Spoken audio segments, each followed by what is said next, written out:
Hello दोस्तों, नमस्कार, राधे राधे, जय श्री कृष्णा। आज अभी हम बात करेंगे जो आज का हमारा पेपर था BSTC फर्स्ट ईयर का 7th पेपर गणित शिक्षण।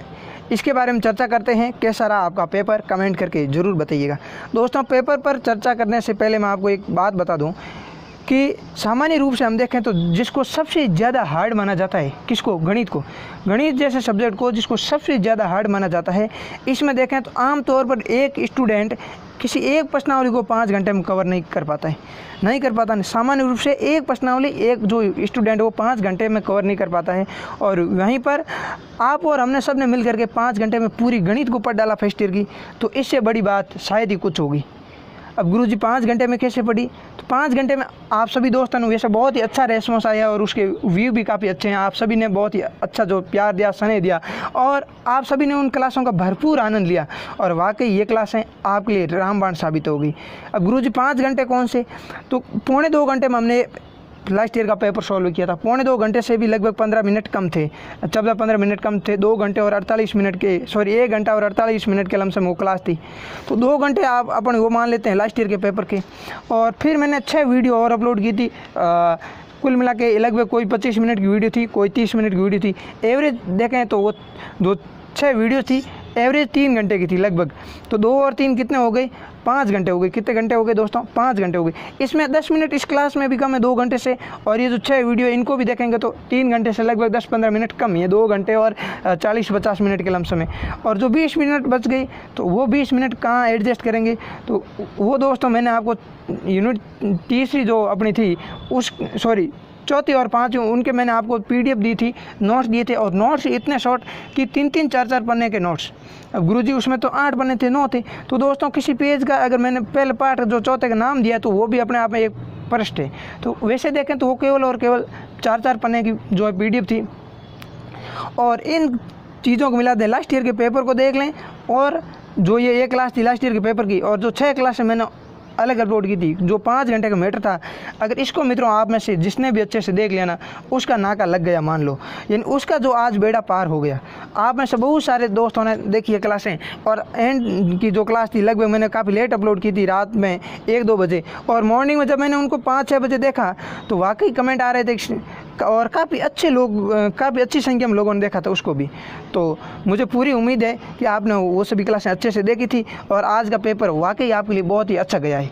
इसमें दोस्तों बात करें कि गणित जैसे सब्जेक्ट को 5 घंटे में आपने कवर किया है, तो इससे बढ़कर शायद ही कोई बात होगी। अभी मैं कई दोस्तों के कमेंट आ रहे थे काफ़ी कि गुरुजी आज क्लास इतनी लेट हो गई, आज वीडियो अपलोड नहीं किया। तो दोस्तों देखिए, मोबाइल के अलावा भी कुछ चीज़ें होती है, तो समाज में जो छोटा मोटा काम होता रहता है, तो उसकी वजह से थोड़ा बहुत आप एडजस्ट कर दिया करो। लेट सेट तो चलता रहता है, ठीक है। तो छोटा मोटा काम होने की वजह से मैंने सोचा कि अभी गणित का कल तो वैसे कोई छुट्टी है आपके, और फिर अभी विशेष पीछे कोई पेपर ही नहीं बचे हैं, लगभग तो हो चुके हैं आपके 7वें पेपर तक बात करें तो। और फिर परसों आपके शायद तक कला शिक्षा का है। तो कला शिक्षा में नॉर्मल सी बात है, अच्छे से कवर कर लेंगे, क्योंकि गणित जैसे सब्जेक्ट को भी कवर कर लिया है और हिंदी जैसे बड़े सब्जेक्ट को भी अच्छे से पढ़ा है। तो अब तो पीछे कुछ चुनिंदा सब्जेक्ट बच्चे हैं, उनको भी एक एक करके अच्छे से कवर करेंगे। तो मैंने सोचा शाम तक आपके लिए मैं जो है सॉल्यूशन अपलोड कर दूंगा, ठीक है दोस्तों। तो चलते हैं, देखते हैं इसके सॉल्यूशन के बारे में। दोस्तों बात करें तो इसमें कुल 20 प्रश्न आए थे। कितने प्रश्न आए थे आज के पेपर में? 20। आप सब देख चुके हो, सबको अच्छे से याद है। ये प्रश्न तो कोई नहीं भूला, सबको अच्छे से याद है कि इसमें कितने प्रश्न आए थे? 20।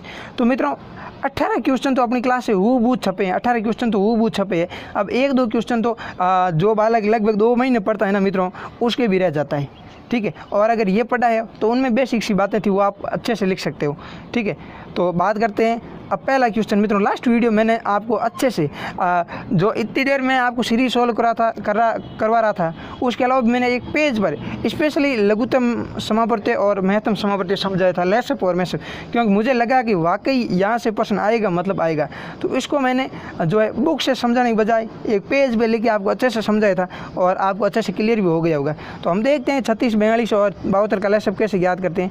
थोड़ी क्लास बड़ी होगी, लेकिन मित्रों गणित जैसे सब्जेक्ट को समझने के लिए थोड़ा सा समय चाहिए, क्योंकि बाकी की सारी यूनिट्स हम लगभग जो है पहला पेपर से लेके 5 पेपर तक, छठे तक, सबको 5 पेपर तक सभी को लगभग 3 घंटे में कवर कर रहे थे। गणित में 5 घंटे का समय भी लगाए, तो सब्जेक्ट भी थोड़ा बड़ा है, तो इसका सॉल्यूशन भी अगर थोड़ा बहुत बड़ा हो जाए तो एडजस्ट कर लेना, आप इसकी स्पीड को 1.5 गुना कर लेना, ताकि इसमें अभी तो आपको सॉल्यूशन से मतलब है, ठीक है, इसमें ज़्यादा समझने लायक कुछ है नहीं। तो 36, 42 और 72 का आपको 36, 42 और 72 का आपको क्या ज्ञात करना है? लसब। तो लसब का अर्थ क्या हो? मैंने बताया कि जो छोटी संख्या होती है वो लसब है, तो इनको एक साथ में ज्ञात करो। तो फिर इधर से आपको 2 से जो छोटी छोटी संख्या उनका भाग देना है, तो 2 को 2 को तो यहाँ 18 आएगा, 18 दूनी 36, 42 का आधा 21 हो जाएगा और 72 का आधा हो जाएगा 36। इस प्रकार से आपको सॉल्व करना था। तो इस प्रकार से जब आप सॉल्व करोगे इसको, तो इसका करेक्ट आंसर आएगा 504।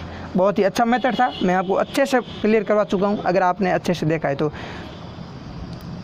कई दोस्तों कमेंट आ रहे थे कि हमने तो वाकई सारी क्लासें लगभग डबल बार देखी है, और क्योंकि मित्रों मैं बता दूं, मेरा टारगेट यही था कि मैं जो भी अपने भाई बंधु है, अब लॉकडाउन में लगभग किसी की पढ़ाई नहीं हुई, कोई भी कॉलेज लगभग अब वैसे खुली भी नहीं है, जाएँ कैसे, अब लगभग 2-2.5 महीने खुली है, तो उसमें भी कोरोना करके वो भी चली गई, ठीक है। तो अभी हमने लगभग इस पूरे सत्र में कुछ भी नहीं पढ़ी और केवल 5 घंटे पढ़ करके बेड़ा पार हो गया, तो इससे शायद अच्छी बात कुछ होगी। 5 घंटे में पूरी गणित को कवर करना अपने आप में बहुत ही बड़ी बात है।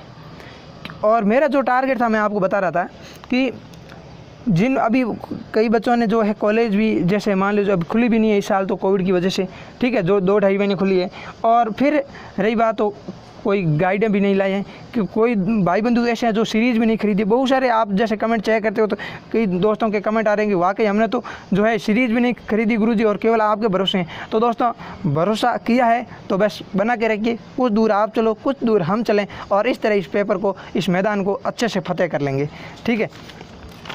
तो उनके लिए जो मेरा हेल्प करने का उद्देश्य था वो मैं काफ़ी हद तक कर रहा हूँ। तो देखते हैं शिक्षा के अधिकार जो RTE 2009 है, तो उसके लागू होने पर हर बच्चे को किस कक्षा तक शिक्षा प्राप्त करने का वैधानिक अधिकार, इसको कम से कम कहें तो हम 20 बार पढ़ चुके हैं, पहले से लेकर 7वें पेपर तक। RTE 2009 प्राथमिक स्तर तक के बच्चों को निःशुल्क शिक्षा दी जाती है, 6 से लेकर 14 साल के बच्चों को निःशुल्क शिक्षा दी जाती है। तो दोस्तों प्राथमिक में क्या होता है? 1 से 5वीं का क्षेत्र कौन सा होता है? प्राथमिक। और 5वीं से लेकर 8 तक का कौन सा क्षेत्र होता है? उच्च प्राथमिक। और 8वीं के बाद ये क्षेत्र क्या कहलाता है? माध्यमिक। तो इसमें क्या होता है? प्राथमिक तक के बच्चों को निःशुल्क शिक्षा दी जाती है, 6 से 14 साल के बच्चों को। तो ये कक्षा 8 तक के लिए जो है शिक्षा का अधिकार 2008 में है, जो इन बच्चों को शिक्षा प्राप्त करने का अधिकार है। कौन सी कक्षा तक? 8वीं तक, क्योंकि 8वीं तक की क्लास है वो जो प्राथमिक स्तर में मानी जाती है। नेक्स्ट 3rd क्वेश्चन था, आधार 20 वाली संख्या पत्ती कौन है? तो दोस्तों आधार, पंचाधार, 10 आधार हमने बहुत ही अच्छे से पढ़ा था, और आधार 20 वाली संख्या है माया संख्या पत्ती। कौन सी संख्या पत्ती? माया संख्या पत्ती। इसमें हमने एक ये भी बात पढ़ी थी कि माया संख्या पत्ती में जो 0 है, इसको 0 के अंदर लाइन इन थीटा के रूप में दर्शाते हैं। तो सारी चीज़ें बहुत ही अच्छे से कवर की हुई है दोस्तों। तो आप बिल्कुल अपना कॉन्फिडेंस बना के रखिए और इन क्लासों का आनंद लेते रहिएगा। क्लास अच्छी लग रही है तो वीडियो को लाइक ज़रूर करें दोस्तों, क्योंकि 2000 बालक देखते हैं, 2000 लाला लाली देखते हैं, और जो 1000 जो है भाई बंधु वो ही लाइक कर रहे हैं। तो बाकी वाले 1000 जो लाला लाली है वो क्या करे हो भाई? क्लास को लाइक ज़रूर ठोक दिया करें, ताकि कोई भी अगर वीडियो देखे तो उसको लगे कि वाकई जो है क्लास में है दम वंदे मातरम, यानी क्लास में कुछ न कुछ तो है। तो देखिए अब हम देखते हैं कि इनके बीच में कौन सा चिन्ह आएगा। दोस्तों ये यूँ देखें तो क्लास 2री 3री का प्रश्न है, 4वीं 5वीं के लेवल का प्रश्न है, और यहाँ पर तो पूरा मैट्रिक 4वीं 5वीं है और STC भी, ठीक है। तो प्राथमिक बच्चों के लिए ही कर रहे हैं, यानी प्राथमिक स्तर तक के बच्चों को किस प्रकार से समझाया जाए, किस प्रकार से पढ़ाया जाए, उनको क्या क्या सीखना है, यही चीज़ें हम पढ़ रहे हैं। तो बहुत ही बेसिक सा सवाल था। 2/3 का अर्थ क्या होता है मित्रों? कि 2 के अंदर 3 का भाग देना है। 2 के अंदर किसका भाग देना है? 3 का। तो हम देख के कोशिश करते हैं, फिर इनको भी समझेंगे कि बीच में कौन सा चिन्ह आएगा। आपको पता है कि ये तो होता है कि जैसे एक होता है लेस देन, एक होता है ग्रेटर देन, है ना। तो इसमें आपको पता है कि बड़ी संख्या की तरफ मुंह खुला रहता है और बराबर तो इक्वल है, ठीक है। तो 3 के अंदर 2 का भाग नहीं जा रहा है, तो यहाँ 0 लगा के दशमलव, तो भाग तो सबको आता ही हो, और वैसे मैंने भाग भी करवाया था लास्ट यूनिट में, ठीक है। तो यहाँ पर 0 के बाद में पॉइंट आ जाएगा, पॉइंट लगेगा तो दशमलव के बाद में दशमलव यहाँ लगा दिया, तो इसका मतलब हम यहाँ 0 लगा सकते हैं। तो यहाँ भाग देंगे तो 3 छक्के 18, कितनी बार जाएगा? 18। पीछे कितना बचा उसको छोड़ो, यहाँ के पर कितना आ गया? यहाँ पर कितना है दोस्तों? 0.6 आ गया, 6 आ गया। अब हम देखते हैं 5 के अंदर 7 का भाग देना है, तो देते हैं। 5 के अंदर 7 का भाग देंगे तो नहीं जा रहा है, तो दशमलव लगाएंगे, यहाँ पर दशमलव लगा तो यहाँ 0 आ गया, और 7 7 49। तो ये सेकंड वाले का आंसर है 0.7 और इसका है 0.6। अब दोस्तों बड़ी कौन है आप खुद बता दो। 0.7 बड़ी है, इसका मतलब 5/7 की तरफ मुंह खुला रहेगा कि नहीं रहेगा, मतलब ये वाला चिन्ह आएगा, पहला आएगा ना। बहुत ईजी है, बहुत ही ईजी है, हद से ज़्यादा ईजी है। अब गणित जैसा सब्जेक्ट अगर इतना सरल आपको लगने लगा है तो इसके पीछे कुछ तो वजह है मित्रों, क्योंकि आपने अपने कीमती 5 घंटे निकाल करके इस क्लास को देखा है और केवल आपने मेरे ऊपर विश्वास करके। बहुत सारे दोस्त ऐसे हैं जो कमेंट करें कि वाकई हमने कोई भी प्रकार की सीरीज़ नहीं खरीदी है, अगर खरीदी भी है तो केवल इस क्लास के भरोसे हम जा रहे हैं। तो आप क्लास के भरोसे जा रहे हो तो आपने जो भरोसा किया है उसको जो है आप पर और मुझ पर भरोसा कीजिए। और ये यकीनन जिस प्रकार से पिछले 7 पेपर गए हैं तो मान के चलिए आपकी जो STC है बहुत ही अच्छे तरीके से होने वाली है दोस्तों, क्योंकि थोड़ा बहुत जो जज्बात है उसकी वजह से। जैसे चलो फिर क्लास और ज़्यादा लंबी हो जाएगी, एक बार इस बात को यहीं स्किप करते हैं और आगे देखते हैं। नेक्स्ट क्वेश्चन है 5वां कि राष्ट्रीय पाठ्यचर्या रूपरेखा 2005 में किस बात पर सर्वाधिक जोर दिया गया है। तो जो राष्ट्रीय पाठ्यचर्या है रूपरेखा 2005 इसमें किस बात पर सर्वाधिक जोर दिया गया है। तो दोस्तों हमने बहुत ही अच्छे से पढ़ा था NCF 2005 पढ़ा था ना। NCF 2005 की बात करें तो NCF 2005 के बारे में हमने दोस्तों 5 यूनिट में कुल 4% पढ़े हैं। कितने परसेंट पढ़े हैं? 4% केवल NCF 2005 के की हैं।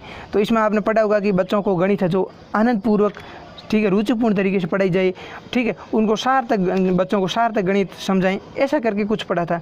तो वो सारी चीज़ें आपको यहाँ लिखनी थी, यानी गणित को जो है सरलता के साथ पढ़ाया जाए, उसको उबाऊ विषय न माना जाए और उसको जो है आनंदपूर्वक गणित समझाई जाए। नेक्स्ट था निगमन विधि। निगमन, नी से नियम कितनी बार बताया था आपको, है ना, सबको अच्छे से याद है। नियम से उदाहरण की ओर, तो ये विधि थी, वो थी निगमन विधि। नेक्स्ट पढ़ते हैं कि 0.259 को प्रतिशत बदलो। एक ही क्वेश्चन मैंने आपको प्रतिशत का करवाया था और उसमें कहा था प्रतिशत मतलब 100 में से, और इस प्रकार की कोई संख्या है तो सीधा गुणा 100 करना है। तो अब 0.259, अब दशमलव यहाँ लगाओ तो नहीं लगाओ तो एक बार छोड़ दो, 100 से गुणा करोगे तो आपको ये संख्या मिलेगी दोस्तों 25900, और इधर अगर 0 लगाओ तो नहीं लगाओ तो कोई फर्क पड़ने वाला है नहीं। तो अब यहाँ 1 2 3 छोड़ के पॉइंट था तो आपको यहाँ पे भी 3 छोड़ के पॉइंट लगाना था, तो आपको उत्तर आ जाता 25.9%। बहुत ही सरल मित्रों, इससे ज़्यादा सरल शायद ही इस दुनिया में कोई चीज़ होगी। नेक्स्ट 8वां क्वेश्चन था सुबिटाइजेशन किसे कहते हैं। वाह भाई क्या प्रश्न है ये, सुबिटाइजेशन। इस गणित की अपनी क्लासों का सबसे पहली क्लास का पहला प्रश्न, यानी गणित में हमने सबसे पहले यही पढ़ा था यूनिट 1 में कि सुबिटाइजेशन क्या होता है दोस्तों, कि बिना गणना के जो मात्रा में परिवर्तन को पहचानने की योग्यता क्या है मित्रों, सुबिटाइजेशन। तो पूरा जो पेपर है मित्रों हूबहू छपा है। और अब जो 9वां क्वेश्चन है ये थोड़ा सा अलग आया है, थोड़ा सा, अब ज़्यादा नहीं है, क्योंकि भारत में प्राथमिक, उच्च प्राथमिक और माध्यमिक और उच्च शिक्षा में जेंडर समानता इंडेक्स बताई। तो दोस्तों एकदम एज इट इज़ तो हमने नहीं पढ़ा था, लेकिन इससे मिलता जुलता हमने प्रश्न पढ़ा था कि ये थोड़ा नया क्वेश्चन है, लेकिन हमने मिलता जुलता पढ़ा था कि जेंडर और गणित शिक्षा जो है आपस में परस्पर किस प्रकार संबंधित है। तो जेंडर और गणित शिक्षा के बारे में हम बहुत ही अच्छे से पढ़ चुके हैं, जिसमें हमने बालक बालिका ऐसा कुछ करके काफ़ी कुछ अच्छे से पढ़ा था। यानी अब कई मित्रों को डाउट होगा कि सर उन क्लास में नहीं था, तो हो सकता है अगर वो 4-5 पढ़ने की PDF हो 4-5 यूनिट में, तो वहाँ पर आपको ये मिल जाएगा आरामी। ये तो 2020 से कॉपी हुआ है। नेक्स्ट था एक वर्गाकार बगीचे की भुजा 130 मीटर है और बगीचे का क्षेत्रफल और परिमाप ज्ञात कीजिए। वाह भाई 5वीं 6ठी के क्वेश्चन आ रहे हैं मित्रों। मान के चलिए 6ठी 7वीं के बच्चे इस प्रश्न को बहुत ही अच्छे से कर सकते हैं, तो आप भी कर सकते हो। वर्गाकार बगीचे की भुजा कितनी है दोस्तों, 130 मीटर है। वर्ग क्या होता है सबको पता है, वर्ग जिसकी चारों भुजाएं एक समान हो, चारों भुजाएं बराबर हो, उसे वर्ग कहते हैं। तो वर्ग का क्षेत्रफल क्या होता है, एक भुजा दी हुई है, चारों भुजा जो समान होती है, इसका मतलब आपको पता है भुजा स्क्वायर वर्ग का क्षेत्रफल होता है, यानी भुजा इंटू भुजा क्या होता है, वर्ग का क्षेत्रफल होता है। तो आप 130 को 130 से जो गुणा करोगे, तो जैसे 13 को 13 से करते हैं तो कितना आता है, 13 का वर्ग होता है 169, और जो 0 भाई 130 को करोगे 00, एक इसका 0 और एक सेकंड संख्या का 0 यहाँ आ जाएगा, 2 0 यहाँ ऐड हो जाएंगे और 13 × 13 हो जाएगा 169। शायद तक इस प्रकार से आएगा आपके जो है 169 00, और क्षेत्रफल पूछा है तो क्षेत्रफल हमेशा वर्ग सेमी वर्ग मीटर इस प्रकार आता है। तो यहाँ पर आपको मीटर स्क्वायर कर देना है या वर्ग मीटर लिख देना था। इस प्रकार भुजा स्क्वायर से तो आप इसका क्षेत्रफल ज्ञात कर सकते थे। परि का अर्थ क्या होता है? चारों ओर, माप यानी माप, तो चारों ओर की माप। इन परिमाप का अर्थ होता है जो कोई भी आकृति हो उसकी सभी भुजाओं का योग उसका परिमाप होता है। तो 4 इंटू भुजा, तो 4 इंटू 130 करोगे आप, तो इसको आप गुणा करोगे तो 13 दूनी 26, 13 3 39, 13 चौके कितने होते हैं? 52। तो इस प्रकार से आपको बहुत ही सरल तरीके से, बहुत ही आसानी से आपको उत्तर मिल जाता है आपको परिमाप का। इस प्रकार आपको जो है भुजा इंटू भुजा और 4 इंटू भुजा से जो है क्षेत्रफल और परिमाप ज्ञात करना था। बहुत ही ईजी था मित्रों।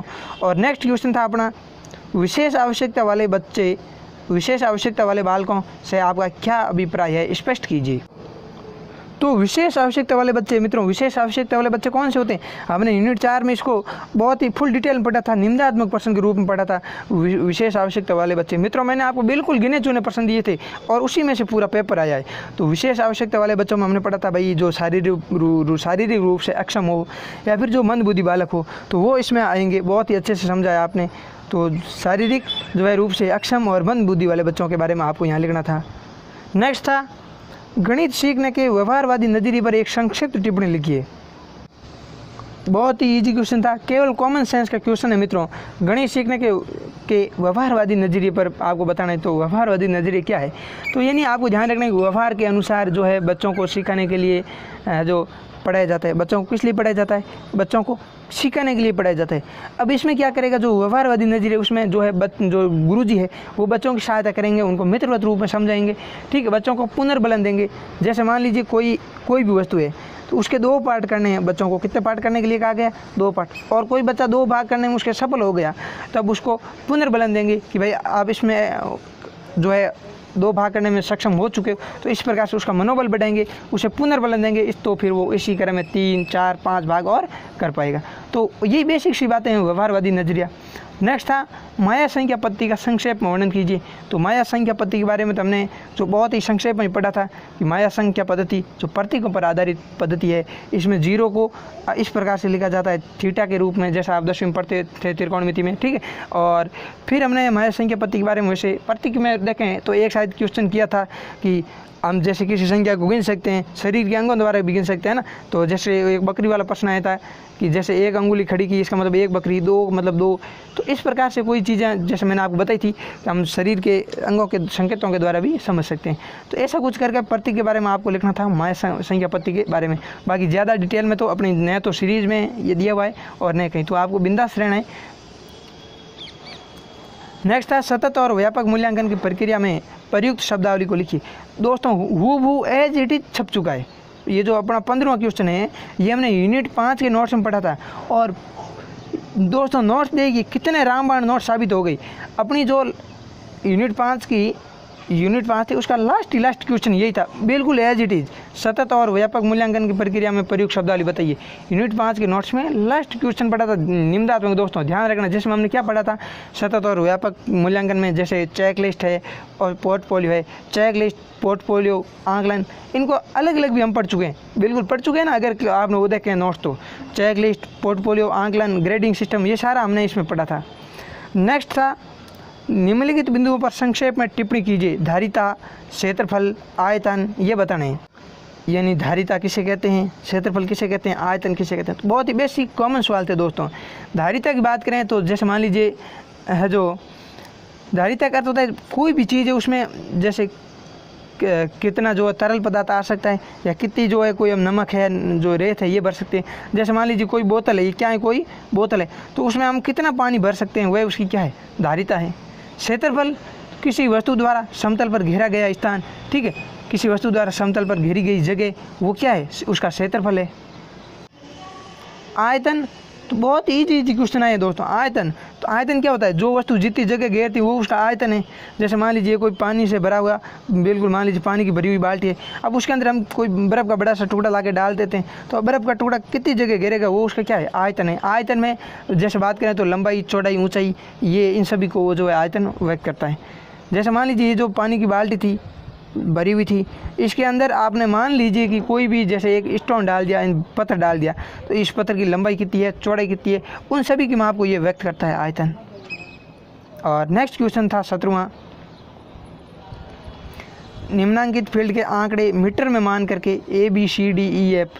तो देखिए दोस्तों अब इससे तो छोटा भी नहीं हो रहा है, A B C D E और एफ, यानी इस पूरी आकृति का आपको क्षेत्रफल ज्ञात करना है। तो कई दोस्त जिन्होंने क्लास देखी तो अब इसका क्षेत्रफल पूछा है तो वाकई इस प्रश्न को देख के खुश हो गए होंगे कि इतना जटिल प्रश्न देखने वाला कितना ईजी है, जिसमें अब आपको पूरी आकृति का दोस्तों क्या पूछा है, क्षेत्रफल। तो आपको ज्ञात कैसे करना है, इसमें आपको पता है कि ये ऊपर एक त्रिभुज है, नीचे भी एक त्रिभुज है। अब आपको त्रिभुज को सूत्र क्षेत्रफल ज्ञात करना है। पूछा क्या, इस आकृति पूरी का क्षेत्रफल पूछा ना, तो इसका क्षेत्रफल ज्ञात करना है। अब त्रिभुज का क्षेत्रफल दोस्तों बात करें तो छठी का बालक भी बता सकता है। सूत्र क्या होता है त्रिभुज के क्षेत्रफल का गुरुजी, तो सूत्र होता है 1/2 इंटू आधार इंटू ऊंचाई। दिए हुआ है आपको ये, आप ये जो है चित्र को देख कर ही बता सकते थे कि किसको कैसे सॉल्व करना है, क्योंकि इसमें आधार हमें 100 सेमी दे रखा है या फिर 20 सेमी मान सकते, किसी को भी आप आधार यहाँ पर मान सकते हो, ठीक है। और आधार और एक 100 सेमी दिया हुआ है और एक 20 सेमी दिया हुआ है। अब इनको आपस में मल्टीप्लाई करना है और 1/2 करना है। तो इस प्रकार से आप पहले तो एक त्रिभुज का सूत्र जो है क्षेत्रफल ज्ञात कर लो, फिर इसका कर लो, इन किसी का भी कर लो, कोई दिक्कत नहीं है। फिर बीच में क्या दिया हुआ है, आयत, बीच में क्या दिया हुआ है, आयत। तो दोस्तों आयत का क्षेत्रफल कैसे ज्ञात करते हैं।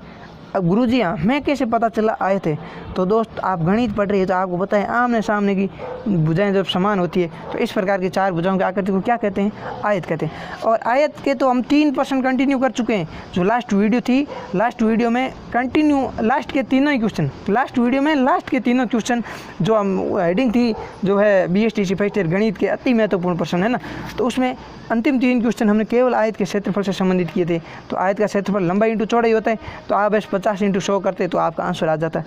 फिर आपको क्या करना है, इन 2 त्रिभुजों का और इस जो आयत का क्षेत्रफल जोड़ करके इसका आंसर निकालना है। और ध्यान रखना दोस्तों, क्षेत्रफल हमेशा वर्ग मीटर या वर्ग सेंटीमीटर में आते हैं। जैसा आपने इसका क्षेत्रफल ज्ञात किया 1/2 इंटू आधार इंटू ऊंचाई, ठीक है।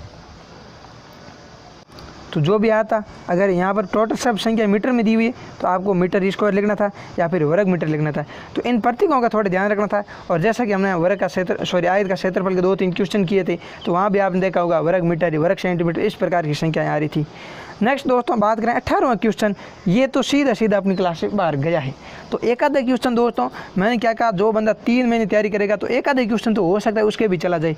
और बाकी रही बात, तो जिन बच्चों के पास गाइड है तो वो बिल्कुल गाइड का आनंद लें, गाइडों को पढ़ें, क्योंकि दोस्तों किताबों का तो कोई तोड़ नहीं है। और किताब भी पढ़नी हो तो किताब मैंने आपको सजेस्ट भी की थी कि राजहंस की गाइड पढ़ें। अगर आप 1 वीक सीरीज़ पढ़ रहे हो तो राजहंस से बढ़कर कोई मतलब इतनी टॉपेस्ट मेरी नज़र में कोई सीरीज़ अभी तक आई नहीं है। बाकी राजहंस वाकई में ऑथेंटिक है और इतनी मतलब विश्वसनीय पुस्तक है जिसकी कोई हद नहीं है। अब मैं तो राजहंस से ही, राजहंस बुक से ही मैंने जो भी वीडियो बनाए केवल राजहंस की जो 1 वीक सीरीज़ है ना मित्रों, उससे और शॉर्ट करके बनाए हैं। यानी सीधे राजहंस सीरीज से ही मैंने प्रश्न और उत्तर सारा कुछ पुटअप किया है, सारा वहीं से लिया है। तो अगर कोई भाई बंधु किताब पढ़ रहा है या सीरीज पढ़ रहा है तो आप वहाँ से राजहंस की पढ़ लें। बाकी आपके पास जो पुस्तक है आप उसको भी पढ़ सकते हैं। फिर भी मैंने काफ़ी अच्छी कोशिश की, जिनके पास कोई किताब गाइड वाइड कुछ भी नहीं है तो वो भी बंदा उन गाइड वाइड के बंदों की तरह एकदम मन मस्त रहे कि मेरे पास सब कुछ है। तो दोस्तों 18वां क्वेश्चन तो बाहर चला गया है। अब वैसे बहुत ही भी जो इजी था, आयत के क्षेत्रफल के बारे में आप जो है एक पार्ट योजना बना सकते हो। यानी आयत के क्षेत्रफल के बारे में बच्चों को बताना था, उसमें हेडिंग क्या होगी तो आयत होगा, तो उसका क्षेत्रफल लंबाई इंटू चौड़ाई। इसके 3 क्वेश्चन हम कर चुके हैं, तो आपको आयत के बारे में काफ़ी नॉलेज हो गया होगा। परिभाषा की बात करें तो ऐसी आकृति 4 भुजाओं से घिरी हुई ऐसी आकृति जिसके आमने सामने की भुजाएं जो है लंबाई में समान हो। और फिर आप बच्चों को जो कुछ उनसे प्रश्न पूछ सकते हो और फिर उनको गृह कार्य देना था। इस प्रकार से पाठ योजना तैयार की जाती है। बहुत ईजी था, आप सबको पता है। और फिर भी अगर ये एक क्वेश्चन नहीं आए तो दोस्तों एक क्वेश्चन न तो कोई गढ़ जीत सकता है और न कोई जो है ऐसा कुछ होने वाला है। तो इसको बोल दीजिए बाय बाय, ठीक है। और फिर हम सेकंड ईयर में इसको अच्छे से कवर करेंगे, है ना, क्योंकि अब तो हो ही चुका है। और जिन भाई बंधुओं ने पढ़ा है तो उनके लिए बहुत अच्छी बात है, बहुत अच्छी बात है। और दोस्तों 19वें क्वेश्चन की बात करें तो 19वां क्वेश्चन तो अजीबोगरीब क्वेश्चन आ गया। अब गुरुजी अजीबोगरीब कैसे आ गया, तो हूबहू इस प्रकार का केवल दोस्तों एक ही क्वेश्चन पढ़ा था, है ना, एक ही क्वेश्चन पढ़ा था और हूबहू पेस्ट हो गया है। यहाँ पर हमने पढ़ा था 30 की जगह केवल 20 विद्यार्थी पढ़ा था और 100 की जगह केवल 5 अंक पढ़े थे ना। और बिल्कुल इसी पैटर्न पढ़ा था, शायद तक 2-3 लाइनें थी। और फिर हमें कहा गया कि इसको बारंबार सारणी में लिखो। तो दोस्तों इसमें क्या करना था, हमें सबसे पहले इसमें अंक लिख देते। अब गुरुजी अंक कहाँ से लिखते, तो अंक ही लिखे और क्या लिखा है दोस्तों। तो इस अंक में जैसे क्रम अनुसार लिख देते, पहले 10 है और फिर इस प्रकार से आपको यहाँ से चूज करना था दोस्तों, ठीक है, जो भी आपको करना है। 10 के बाद यहाँ 20 दिया हुआ है, तो इस प्रकार से आपको इधर की साइड में अंक लिख देते। अंक लिखने के बाद दोस्तों क्या करते, इधर संख्या लिख देते सॉरी आप लिख देते बारंबार था कि 10 कितनी बार आया हुआ है, तो आपको पता है कि 10 तो इसमें शायद एक बार ही है, 20 एक बार ही है। फिर देखते 36, तो 36 कितनी बार है, तो 36 एक बार, 2 बार, 2 बार और भी तो ज़्यादा दिख सकता था आपको अच्छे से, जैसे देखिए 2 बार आ गया। अब फिर इधर हमें क्या लिखना था, मिलान चिन्ह लिखना था। अगर कोई संख्या एक बार आई है तो एक बार इस प्रकार लाइन करनी थी, 2 बार आई है तो 2 लाइनें करनी थी, ठीक है।